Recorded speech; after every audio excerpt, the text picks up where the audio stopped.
जय हिंद दोस्तों, मैं जावेद हिंदुस्तानी आप सभी का अपने YouTube channel smart study A to Z पर एक नए टॉपिक के साथ स्वागत करता हूं।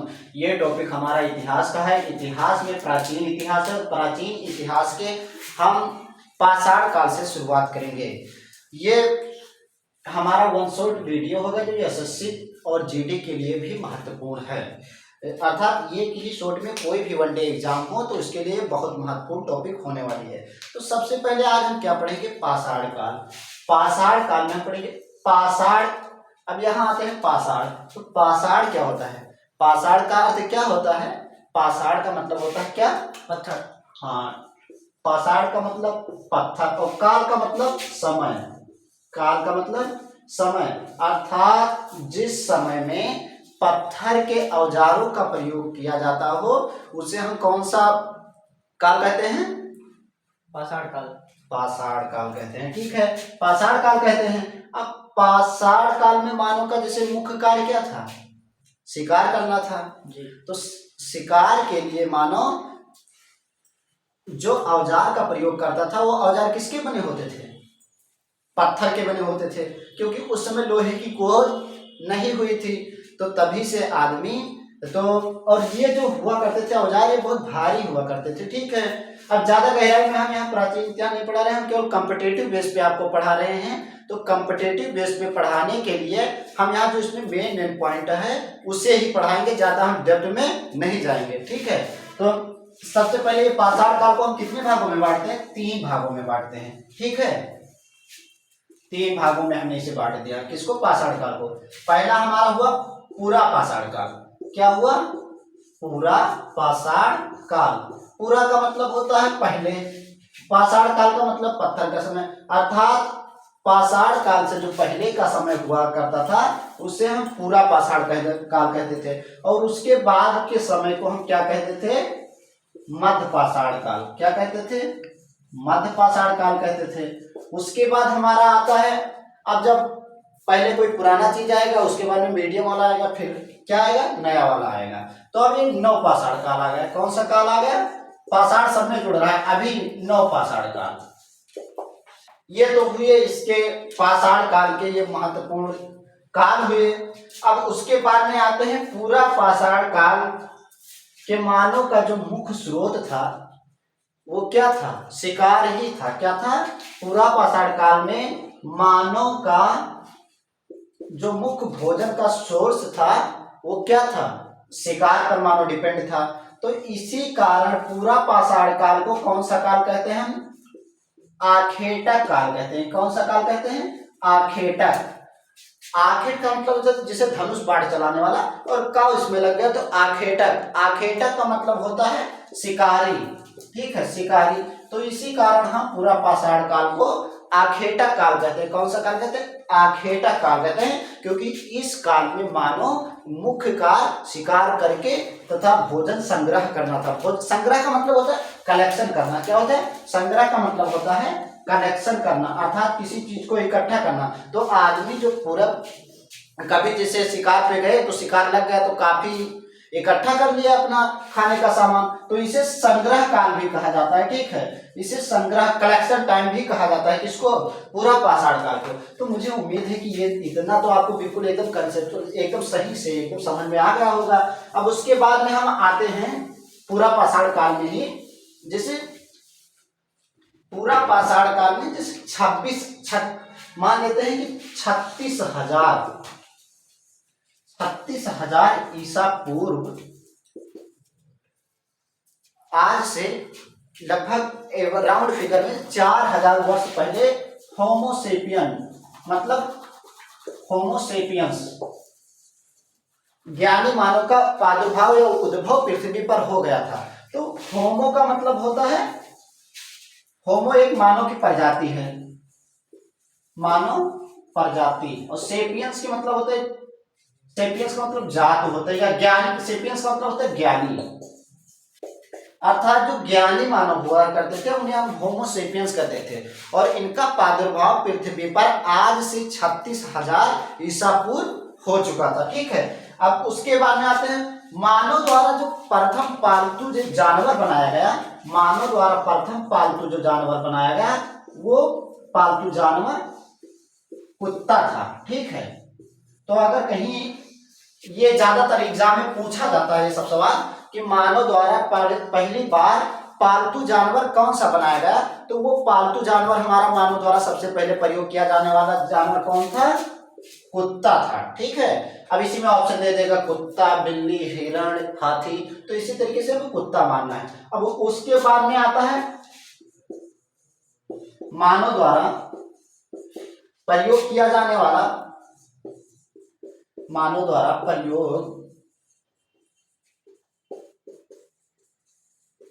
किया जाने वाला सबसे पहला फसल।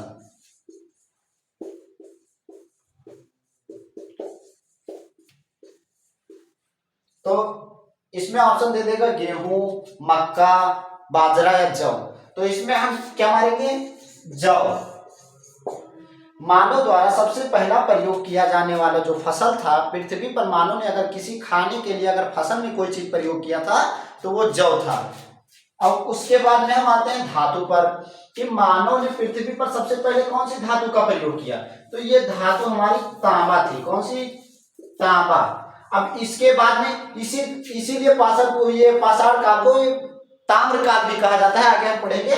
तो इस समय लोहे का प्रयोग आदमी जानता नहीं था, तो इसीलिए इसे ताम्र काल भी कहा जाता है। अब उसके बाद में आते हैं जैसे आग की खोज। आग की खोज पर हम आते हैं, तो आग की खोज मानव ने किस काल में की? हाँ, नवपाषाण काल में की। आग की खोज मानव ने नवपाषाण काल में की, लेकिन पूरा पाषाण काल में उन्हें आग का अनुभव था। कहीं कहीं जंगलों में जब घर्षण से आग लग जाती थी तो उन्हें पता तो था कि आग लग जाती है, लेकिन ये नहीं उनको मालूम था कि यह आग लगती कैसे है, और आग का उन्होंने प्रयोग नहीं किया था। ठीक है, वो तो इसी के कारण अगर माना जाता है कि आग की खोज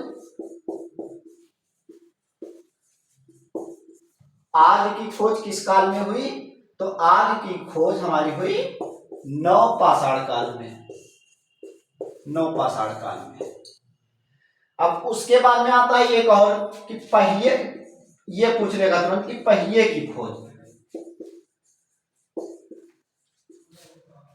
अब आदमी ने जैसे जब समझ लीजिए कि उन्होंने अपने भोजन को जब भुना, आग में जब जल गए जानवर जो पहले आग लगती थी, तो उसको खाया तो उन्हें स्वादिष्ट अनुभव हुआ, स्वाद अनुभव हुआ, उन्हें स्वादिष्ट लगा। तो इसके लिए उन्होंने एक तरकीब निकाला, फिर पत्थर से पत्थर को रगड़ा, उसके बाद में आग उत्पन्न हुई और फिर भून करके खाया तो उन्हें बहुत अच्छा लगा। तो धीरे धीरे ये तो भोजन का हुआ, समझ लीजिए कि ये भोजन के तरीके हुए। लेकिन अब जैसे कि अब आदमी को उस चीज को जिसका उन्होंने शिकार किया, तो पहले देखा था कि ऐसे कुछ तरीके से ऐसे करके फिर इधर ऐसे इधर बांध लेते थे, फिर इधर दो लोग मिलकर उठाते थे, तो इस तरीके से उठाते थे। लेकिन जब इस चीज को जैसे एकदम सावधानी पूर्वक ले जाया जाए, तो इसके लिए उनके दिमाग में आया कि अब हम क्यों ना ऐसा चीज बनाए जो हमेशा सर्पिलाकार हो और आसानी से ढलान में ऐसे आ जा सके। तो इसके लिए मानव ने उस समय के जो मानव हुआ करते थे, उन्होंने पहिए की धीरे धीरे पहिए बनाना स्टार्ट किया। तो जब पहिए की खोज है वो किस काल में हुई? नवपाषाण काल में हुई। पहिए की खोज नवपाषाण काल में। इतना तो समझ में आ गया। अब हम आते हैं भारत में पाषाणकालीन सभ्यता। भारत में पाषाणकालीन सभ्यता पर अगर सर्वप्रथम किसी ने सर्वेक्षण किया तो वो रॉबर्ट ब्रूस फ्रूट थे। किसने?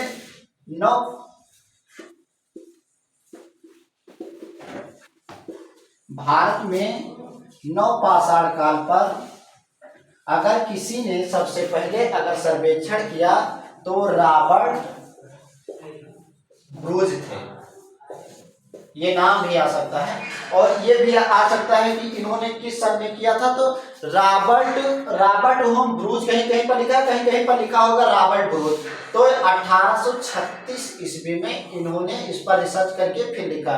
अब हम इसके बाद आते हैं कि जैसे कि अब धीरे धीरे हम ये तो नवपाषाण काल और जैसे कि पाषाण काल, मध्य पाषाण काल, नवपाषाण काल की बात हुई। अब हम बात करते हैं कहाँ? अब हम पहुंचते हैं इंडस वैली सिविलाइजेशन, सिंधु घाटी सभ्यता या हड़प्पा सभ्यता में हम पहुंचते हैं।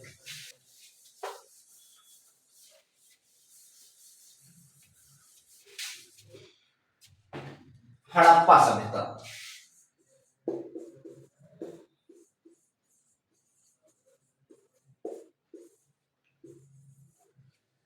आप लोग बोरियत में महसूस कीजिएगा, जुड़े रहिएगा, ऐसे धीरे धीरे ये वन शॉट में पूरा पूरा जो जहां से क्वेश्चन बनता है सब यही से शॉर्ट में क्वेश्चन रहता है, शॉर्ट में क्वेश्चन पुट अप होता है। ये अगर ये वीडियो देख लिया तो समझ लीजिए कि 70% इसी से कवर हो जाएगा।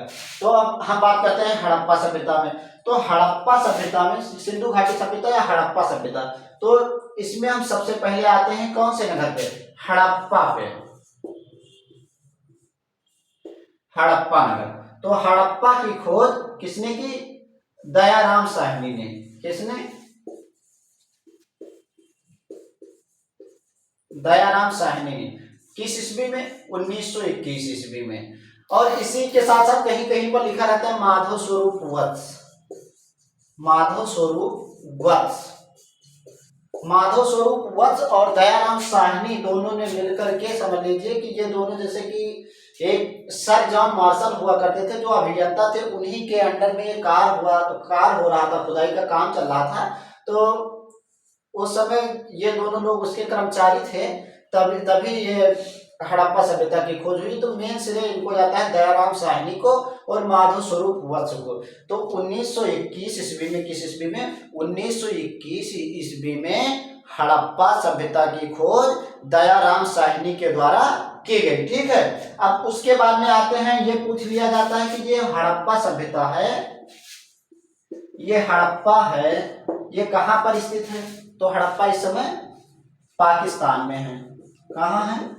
पाकिस्तान में। अब ये पूछ लिया कि नदी भी कहीं कहीं पूछ लेता है कि जो हड़प्पा पाकिस्तान में है, लेकिन किस नदी के किनारे है? तो ये रावी नदी के किनारे। कौन सी नदी के किनारे है?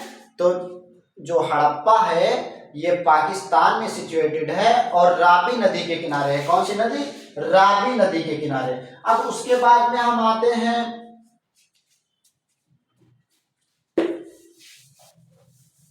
ये तो हमने हड़प्पा की बात की।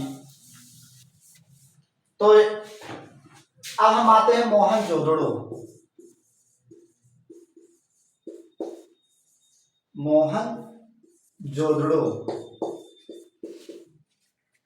मोहनजोदड़ो की खोज 1922 ईस्वी में राखल दास बनर्जी, राखल दास बनर्जी, राखल दास बनर्जी ने 1922 ईस्वी में मोहनजोदड़ो की खोज की। और मोहनजोदड़ो भी कहां पर है? मोहनजोदड़ो भी हमारा ये पड़ जाता है पाकिस्तान में। कहां? पाकिस्तान में।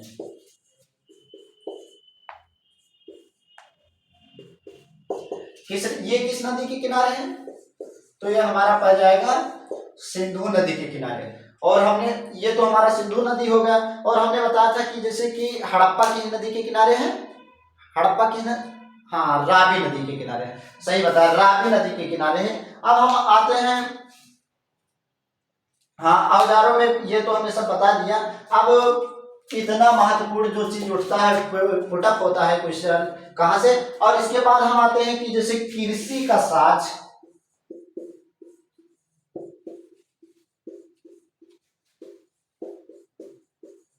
सर्वप्रथम भारत के अंदर कहां मिला?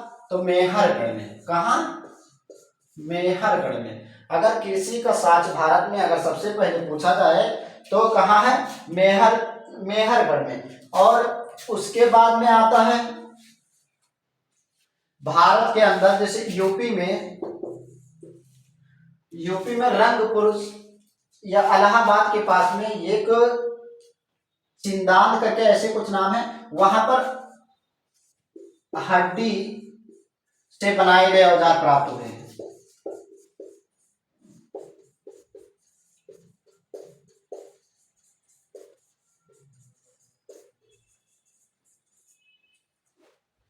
अब ये तो इतना हो गया इधर। अब हम आते हैं कि इसके बाद में इसकी कार्बनिक डेटा क्या थी। अब हम बात करेंगे इसकी कार्बनिक डेटा पर।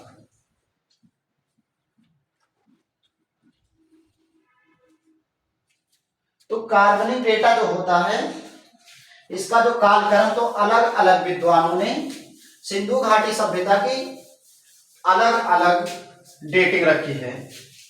उसी में से कुछ प्रमुख जो डेटा है, तो इसमें रेडियो कार्बन होता है। रेडियो कार्बन के द्वारा हम समय को निकालते हैं, ठीक है। रेडियो कार्बन जिसे C14 कहते हैं, इसके द्वारा आदमी की डेटिंग की जाती है। मतलब इससे पता लगाया जाता है कि ये कोई भी वस्तु है कितनी पुरानी है।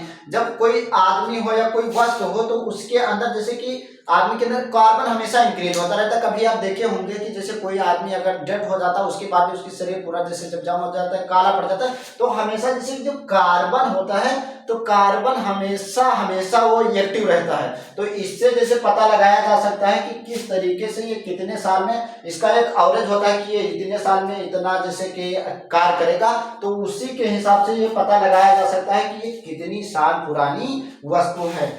तो इसके द्वारा 23 जो कार्बन डेटा है, जो ये रेडियो कार्बन है, इसके द्वारा अगर माना जाता है तो 2350 ईसा पूर्व से लेकर 2350 ईसा पूर्व से लेकर 1750 ईसा पूर्व तक, कितना 2350 ईसा पूर्व से लेकर 1750 ईसा पूर्व तक सिंधु सभ्यता या सिंधु सभ्यता इसकी डेट मानी जाती है। उसके बाद में अब हम सभ्यता की विशेषताएं, इस सभ्यता की क्या क्या विशेषताएं थी तो उस पर हम चर्चा करेंगे। तो ये तो ऊपर रेडियो कार्बन, कोई भी पॉइंट इससे छूटने वाला नहीं है। अब इसमें अभी हम आगे, अब कहीं कहीं यहां से एक और क्वेश्चन बन जाता है कि विशाल अन्नागार और स्नानागार हमें कहां से प्राप्त हुए। विशाल अन्नागार, अन्नागार आप समझते होंगे, अन्नागार, गार का मतलब एक बड़ा सा जैसे गुफा जैसा घर, और अन्ना का मतलब जैसे अन्न जहां पर रखते हो, जैसे जहां पर अनाज का कलेक्शन किया जाता है उसी को अन्नागार कहते हैं। तो विशाल अन्नागार हमें कहां से मिला है, मोहनजोदड़ो में मिला है। कहां मिला है, मोहनजोदड़ो में। और स्नानागार भी हमें कहां मिला, मोहनजोदड़ो में, ठीक है। तो इतनी सी बात हो गई। अब इसकी बात है सिंधु घाटी सभ्यता, अब हमने पहले ही बता दिया सिंधु घाटी सभ्यता कौन सी सभ्यता थी, कांस्ययुगीन सभ्यता थी, ठीक है। कौन सी सभ्यता थी, कांस्ययुगीन। सिंधु घाटी सभ्यता में कौन से धातुओं का प्रयोग किया जाता था, कांसे का प्रयोग किया जाता, ठीक है, कांसे का प्रयोग किया जाता था। तो इसीलिए इस कांसे का प्रयोग प्रचुर मात्रा में होने के कारण इसे कांस्ययुगीन सभ्यता नाम दे दिया गया। किसको, सिंधु घाटी सभ्यता को, ठीक है। अब उसके बाद में आता है कि जैसे कि मोहनजोदड़ो को एक नाम से, बहुत फेमस नाम से जाना जाता है कि मोहनजोदड़ो को कहा जाता है क्या। अब मोहनजोदड़ो पे हम जब चर्चा कर रहे हैं तो मोहनजोदड़ो को क्या कहते हैं, मृतकों का टीला, मृतकों का टीला। अब ये तो बहुत से लोगों ने बता दिया कि मोहनजोदड़ो को मृतकों का टीला कहते हैं, लेकिन मृतकों का टीला क्यों कहते हैं, क्योंकि जब जैसे इसकी खुदाई हुई है, जब ये नगर निकला तो यहाँ तमाम समझ लीजिए कि जैसे कि नस्लो नाबूद, मतलब बहुत सी जाति और प्रजाति यहाँ पर समाप्त हो गई, दब गए। बहुत से जैसे कि समझ लीजिए कि 100 प्राप्त हुआ, इसी के कारण इसका नाम दे दिया गया। इतने 100 प्राप्त हुए, बहुत ज्यादा 100 मिले, इसी के कारण इसे मृतकों का टीला कहा जाने लगा। अब अगला, अब हम बात करते हैं कालीबंगा। इसके बाद मोहनजोदड़ो के बाद ये सब हड़प्पा सभ्यता में चल रहा है, कहां कहां से क्वेश्चन उठेंगे और कौन कौन सी विशेषताएं हैं। अब हम बात करते हैं कालीबंगन पर। तो कालीबंगा, बंगन, अब बंगन से अर्थ लगा लीजिए कंगन। तो काले, इसका अर्थ होता है काले कलर की चूड़ी, काले कलर की चूड़ी। किसका अर्थ होता है काले कलर की चूड़ी, काली बंगन का अर्थ होता है काले कलर की चूड़ी। और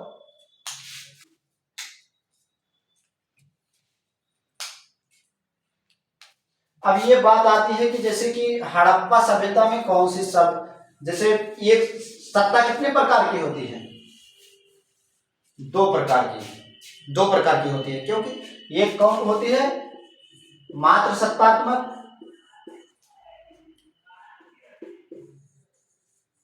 और दूसरा होता है पितृसत्तात्मक।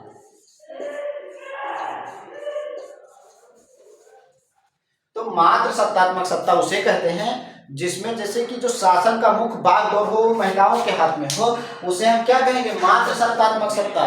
और जिसमें जैसे कि शासन का बागडोर पुरुषों के हाथ में हो, उसे पितृसत्तात्मक कहते हैं। इसी को कहते हैं पेटिकोट गवर्नमेंट, ये मात्र सत्तात्मक। तो अब जो सिंधु सभ्यता थी वो मात्र सत्तात्मक थी, क्योंकि वहां देवी देवताओं के बहुत से देवी देवताओं की मूर्ति मिली है, और इससे अंदाजा लगाया जा सकता है। और वहां जैसे उस समय में महिलाओं का बहुत इज्जत किया जाता था, तो इससे ये साक्ष्य प्राप्त होता है कि उस समय महिलाओं की स्थिति अच्छी थी। तो यहाँ तक कि जैसे कि वहां जो सत्ता होती थी वहां मात्र सत्तात्मक सत्ता थी। ये तो बात हुई। और उसके बाद में हम बात करते हैं कि जैसे मोहनजोदड़ो की, तो मोहनजोदड़ो में कृषि भी बहुत अच्छी होती थी। ये कृषि प्रधान नगर था, कृषि प्रधान नगर था। यहाँ पर कृषि भी अच्छी मात्रा में होती थी और व्यापार भी बहुत अच्छा होता था। तो यहाँ कृषि और व्यापार दोनों बहुत अच्छे तरीके से होते थे। दूसरे देशों से जैसे आयात निर्यात हुआ करता था, तो उस समय की व्यवस्था, वहाँ की जो सिंधु घाटी सभ्यता की जो व्यवस्था थी, तो उस समय की बहुत अच्छी व्यवस्था थी। अब इसके बाद में आते हैं हड़प्पा सभ्यता की। जो हमने तो ये बता दिया कि हड़प्पा सभ्यता की जो विशेषता थी वो मात्र सत्तात्मक थी। और हड़प्पा सभ्यता के आर्थिक जीवन का मुख्य आधार, यह हमने बता दिया कि इसका जो आर्थिक जीवन का मुख्य आधार हुआ करता था, मतलब जहां से पैसे प्राप्त होते थे उसका मुख्य आधार क्या था, कृषि ही था। तो कृषि से हमें सारी चीजें प्राप्त होती थी। अब उसके बाद में आते हैं हम विश्व में सर्वप्रथम यही के निवासियों ने कपास की खेती प्रारंभ करना। ठीक है, कपास की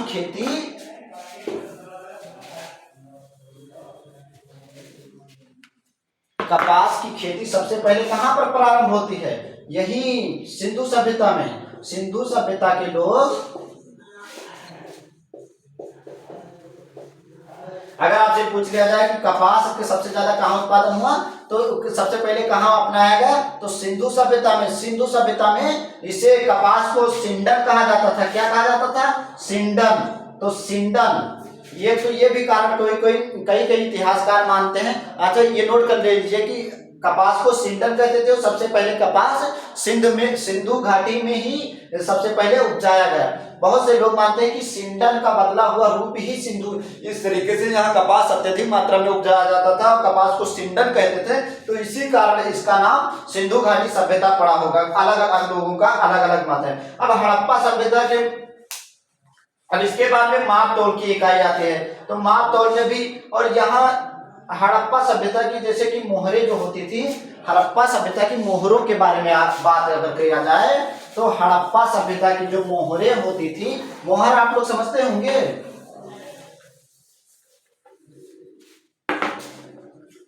मोहर ऐसे गोल गोल करके होता था, उसके बाद में कुछ छपा हुआ होता था। तो ये सब जो चीजें होती थी, तो हड़प्पा सभ्यता की, इस पे देवी देवताओं की फोटो वगैरह छपा था।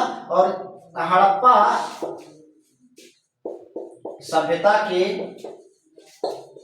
मोहरें सेल खड़ी की बनी होती थी। किसकी, सेल खड़ी की बनी होती थी।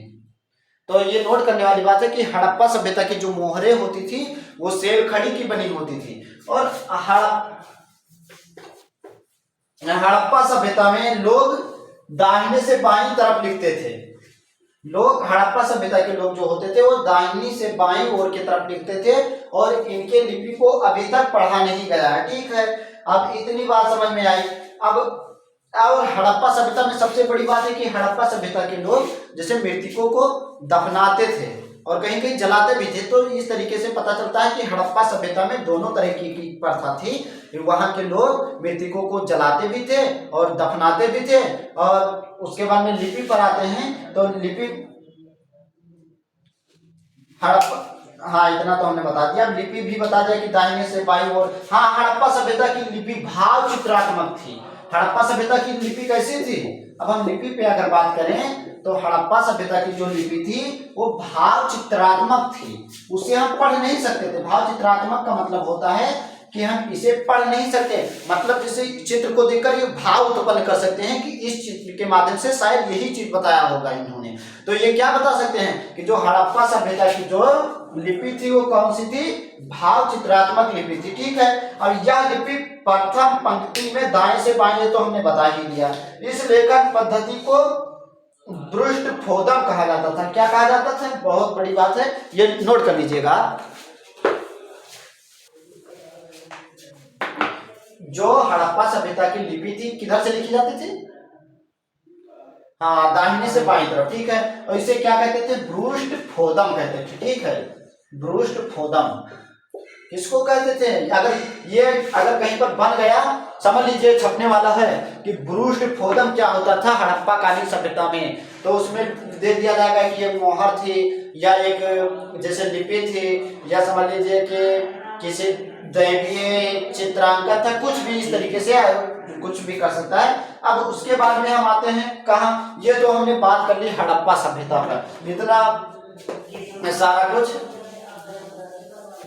तो मुझे उम्मीद है कि ये सब सारा चीज आपको समझ में आ गया होगा।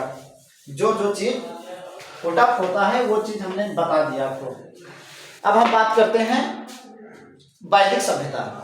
बोरियत तो नहीं हो रही है, वैदिक सभ्यता।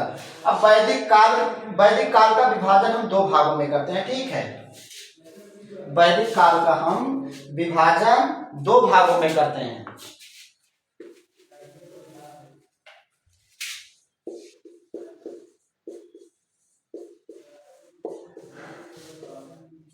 अब वैदिक काल इसे क्यों कहा गया, क्योंकि वेदों के द्वारा जो सोर्सेस प्राप्त हुए, इस काल में ज्यादा तो जो हमारे जानकारी के सोर्स प्राप्त हुए किससे प्राप्त हुए, वेदों से, तो इसे हम वैदिक काल कहेंगे। और वैदिक काल को हम दो भागों में बांटेंगे, एक वैदिक काल हुआ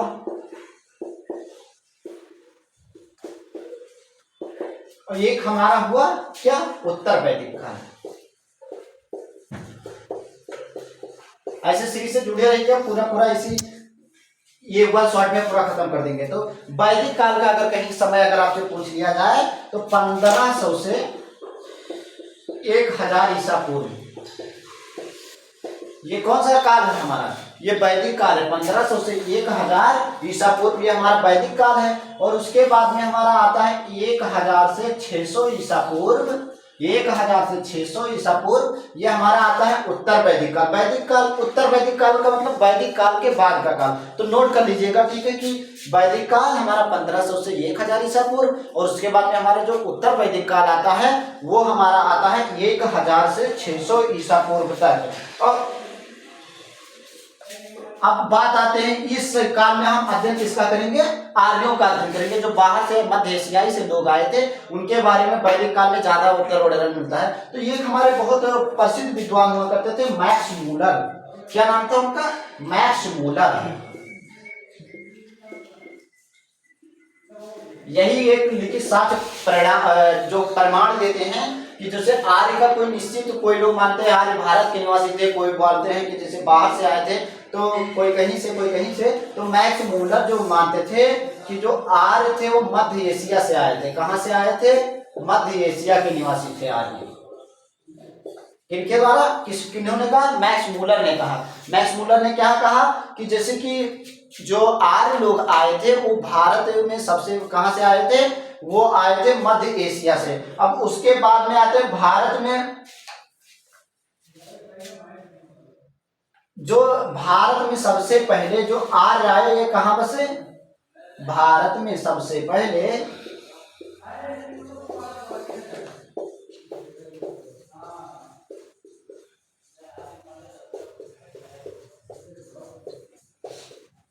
सप्त सिंधु। जिसे हम सप्त सिंधु मतलब सिंधु नदी के थोड़ी दूरी पर इधर जैसे पंजाब वाले क्षेत्र में, खास करके भारत में अगर देखा जाए तो पंजाब में सबसे पहले, पंजाब में आर्य लोग आए। कहां पर आए, पंजाब में आए। कौन से, सप्त सिंधु, पंजाब में सबसे पहले भारत के अंदर आर्य लोग आते हैं। ठीक है, और तो भारत में आकर इसी आधुनिक पंजाब तथा उसके आसपास का क्षेत्र था। अब हम बात करते हैं वैदिक काल। अब ऋग वैदिक, वेद में सबसे पुराना वेद कौन सा है, ऋग्वेद। सारा इसी में, जितने भी क्वेश्चन प्राचीन काल से उठते हैं सब कुछ हम इसी में यहाँ कॉन्सेप्ट पूरा क्लियर करा देंगे। अब वैदिक काल में हम चल रहे हैं, तो वैदिक काल कितना था हमारा 1500 से 1000, फिर 1000 से 600 ईसा पूर्व, ठीक है, वैदिक काल और उत्तर वैदिक काल। अब वेद में जैसे 4 वेद होते हैं, पहला ऋग्वेद,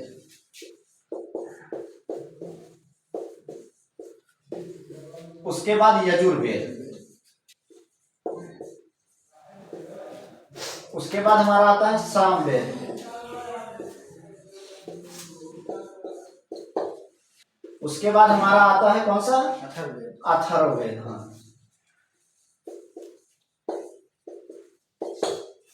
ये तो बात हुई। सबसे प्राचीन काल, सबसे प्राचीन वेद कौन सा है हमारा, ऋग्वेद। तो हम पढ़ेंगे किसके बारे में, ऋग्वेद के बारे में। इसी को हम बोलेंगे ऋग वैदिक काल।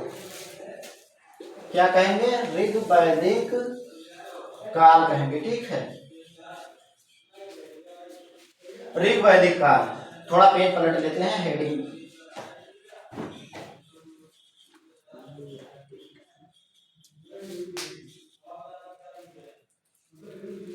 तो इसमें बताया गया कि जो ऋग वैदिक काल था, वो ऋग वैदिक काल में जो आर्य लोग होते थे वो छोटे छोटे कबीलों में बसे होते थे, ठीक है, छोटे छोटे कबीलों में बसे होते थे जो आर्य लोग होते थे। तो आर्य लोगों का ये जो कबीला होता था, जो क्षेत्र होता था, इसी को हम कबीले को जन कहते थे। क्या कहते थे, जन। और जो इस पे शासन करता था उसे हम कहते थे राजन। अर्थात जो इस जन पर, अर्थात इस कबीले पर जो शासन करे उसे हम क्या बोलेंगे, राजन बोलेंगे। रा का मतलब होता है राज करना, जन का मतलब होता है कबीला।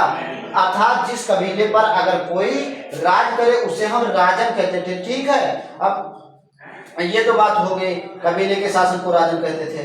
और सबसे छोटी इकाई कुल या परिवार होती थी। क्या होती थी, सबसे छोटी इकाई परिवार होती थी।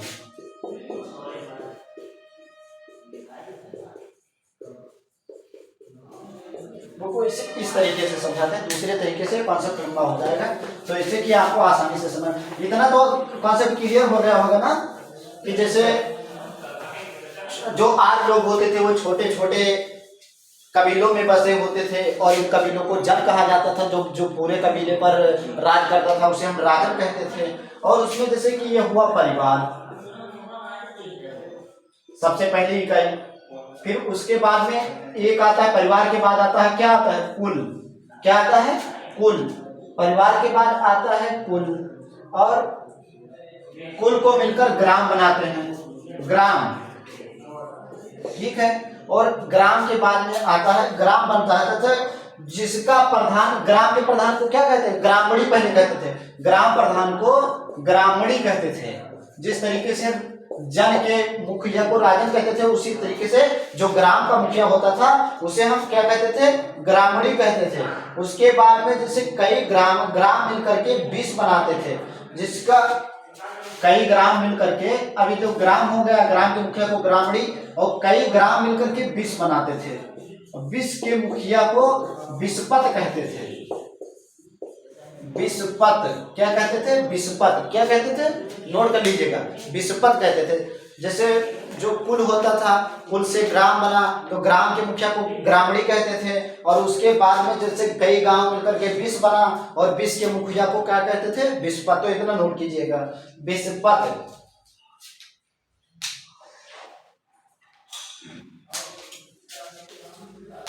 और कई 20 मिलकर के जन बनाते थे। क्या बनाते थे, जन, जिसका मुखिया क्या होता था, राजन होता था। तो सबसे छोटी इकाई क्या हुआ, परिवार। परिवार से बस अब इधर किस तरीके से समझ लीजिए, परिवार, फिर परिवार से आगे आया कुल, कुल से आया ग्राम, और फिर ग्राम से आया हमारा क्या, 20, और 20 से बाद हमारा आया जन, ठीक है। तो इस तरीके से ऋग वैदिक काल में जो शासन की इकाई हुआ करती थी, बोरियत तो नहीं हो रही है, तो इसी तरीके से शासन हुआ करता था, ठीक है। और ऋग्वेद में जन, यहां तक लिखा गया है, अगर कहीं पर पूछ ले कि ऋग्वेद में जन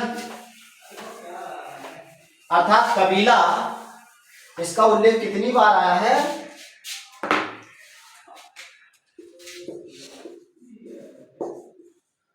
तो ऋग्वेद में जल का उल्लेख 275 बार है। कितनी बार? 275 बार। Note down. तो 275 बार आया तथा 20 शब्द जो है 20 शब्द 175 बार। जल 275 बार, 20 175 बार उल्लेख हुआ है। किसमें? ऋग्वेद में।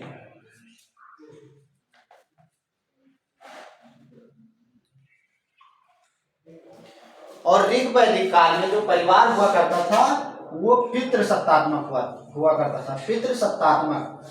कौन सा परिवार हुआ करता था? पितृसत्तात्मक हुआ करता था। और हड़प्पा सभ्यता में कौन सा? मातृसत्तात्मक हुआ करता था। तो इतना कनेक्शन हो, ठीक है। अब हम बात करते हैं जो हमारे वर्ण व्यवस्था है। वर्ण, हाँ, तो वर्ण कितने प्रकार के हैं भारत के अंदर? भारत के अंदर कितने वर्ण हैं? कितने प्रकार के? 4 प्रकार के। कौन कौन से? ब्राह्मण, क्षत्रिय, वैश्य, शूद्र। ठीक है। तो वर्ण व्यवस्था। तो ऋग्वेद में जब हम ऋग्वेद पढ़ा रहे हैं तो इसी में सब चीज समझ लीजिएगा कि ऋग्वेद में 10वें मंडल, इसमें मंडल होता है। ऋग्वेद अलग अलग मंडल में विभक्त है। तो ऋग्वेद के 10वें मंडल में पुरुष सूक्त में, कौन सी सूक्ति? इसकी सूक्त है। तो ऋग्वेद के 10वें मंडल के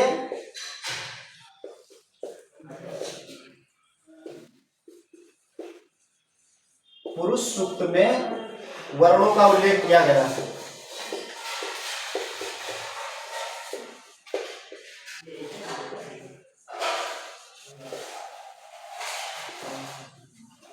कौन कौन से?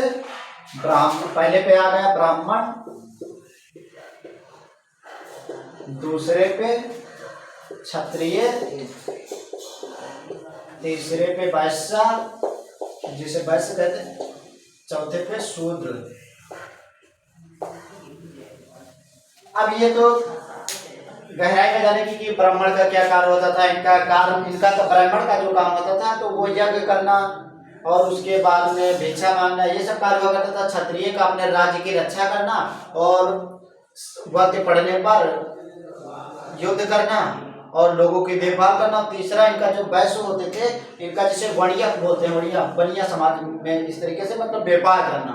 और चौथा जो होता है शूद्र। ये तीनों इनका कार्य होता था कि तीनों लोगों की सेवा करना। जो ये 3 लोग हैं इनकी सेवा करना। और कुछ लोग जैसे मानते हैं कि जो ये सर्वोपर, ये सृष्टि निर्माता ब्रह्मा जी के मुख से, ये भुजा से, ये उदर से और ये पैर से, इस तरीके से डिवाइड करते हैं। तो ये अलग अलग, तो इसका उल्लेख कहाँ है? ऋग्वेद के 10वें मंडल, कौन सी सूक्ति में? पुरुष सूक्ति में। ठीक है। सोम आर्यों का जो, हाँ, ये पूछ लिया जाता है। ऋग्वेद में किसका उल्लेख कर रहे हैं हम? अगर देखा जाए तो आर्यों का। और जो आर्यों का मुख्य पेय पदार्थ था जिसे वो पीते थे, मग्न हो जाते थे, तो वो सोम था। सोम, जिस तरीके से शराब का स्वाद करके आदमी मस्त हो जाता है, सोम आर्यों का मुख्य पेय पदार्थ था।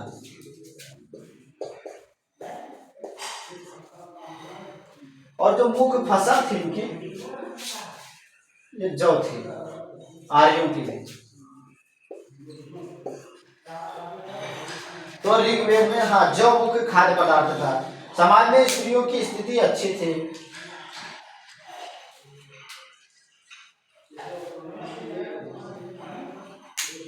इस समय इसमें लिखा है कि जब ऋग्वैदिक काल में स्त्रियों की स्थिति अच्छी थी, विधवा पुनर्विवाह और सती, विधवा पुनर्विवाह हो जाता था और सती प्रथा, ये सब सिस्टम नहीं था। ये इस तरीके से बताया गया है कि इस समय स्त्रियों की स्थिति अच्छी थी। अब हम बात करते हैं मध्य ऋग्वैदिक नदियां।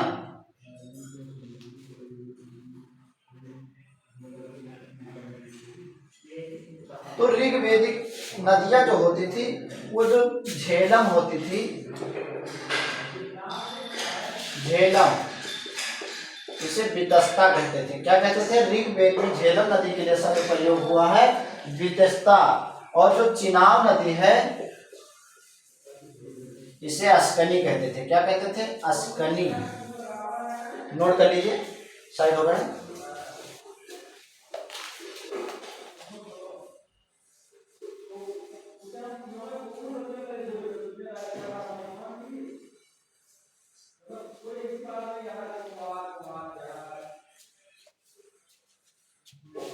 और जो घग्गर नदी है इसे दृश्यदाती कहते थे। क्या कहते थे? दृश्यदाती।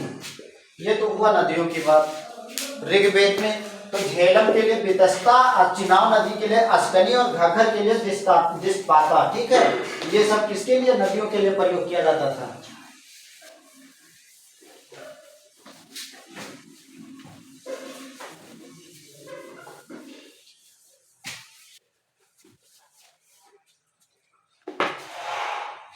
और ऋग काल के देवता के बारे में हम पढ़ लेते हैं थोड़ा सा कि ऋग काल के देवता उस समय कौन कौन से महत्वपूर्ण थे।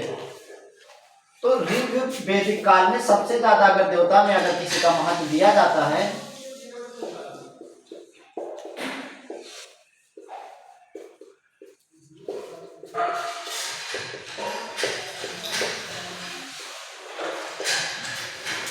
इंद्र। सर्वोपर सबसे ज्यादा अगर मान्यता किसी को दिया जाता है ऋग्वेदिक काल में किसी देवता को तो इंद्र को दिया जाता है। ठीक है, नोट कर लीजिएगा। उसके बाद में दूसरे नंबर पे अग्नि को। ये किसकी बात कर रहे हैं? ऋग्वेदिक काल की बात कर रहे हैं। और उसके बाद में हम आते हैं ऋग्वेद में इंद्र के लिए पुरंदर शब्द का प्रयोग किया गया है। ऋग्वेद में इंद्र के लिए पुरंदर शब्द का प्रयोग किया गया है।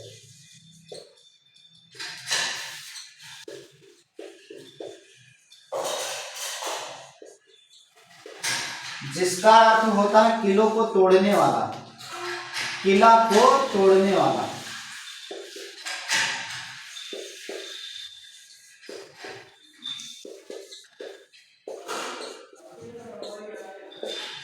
काफी समय हो गए हैं, बोरियत हो रही होगी, समाप्त किया जाए क्लास को। चलो।